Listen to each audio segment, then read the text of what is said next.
பாராளுமன்றத்தினருக்கு மாத்திரமல்ல, தமிழ்நாட்டில் ஆட்சி மாற்றத்துக்கும் ஆரம்ப அறிகுறியாக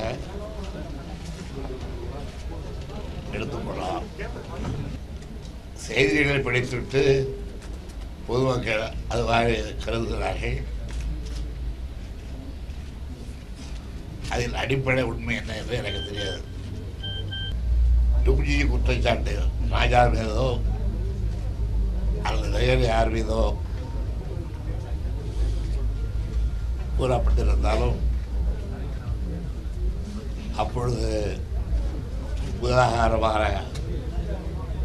பத்திரிகைகளை வெளியிடப்பட்ட ஒட்ட எழுத்துக்களில் வெளியிடப்பட்ட 80,000 கோடி 90,000 கோடி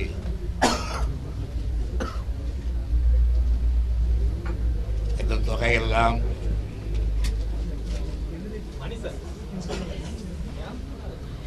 பிடித்த பல்லூரை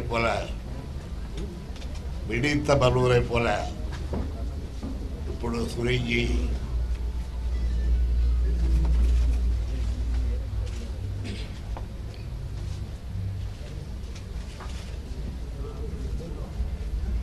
கேள்விக்குறியாக ஆகிவிட்டிருக்கிறது. இப்பொழுது 4.5% ஆகியிருக்கிறது. ஸ்டேட்மெண்டாக கொடுத்துருக்காங்க. காப்பி அப்புறமா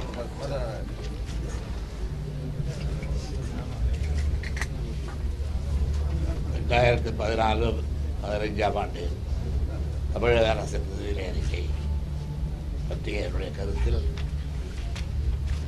அதை நான் குறிப்பிட்டிருக்கிறேன். வளர்ச்சி விகிதத்தை குறிப்பிட்டிருக்கிறேன்.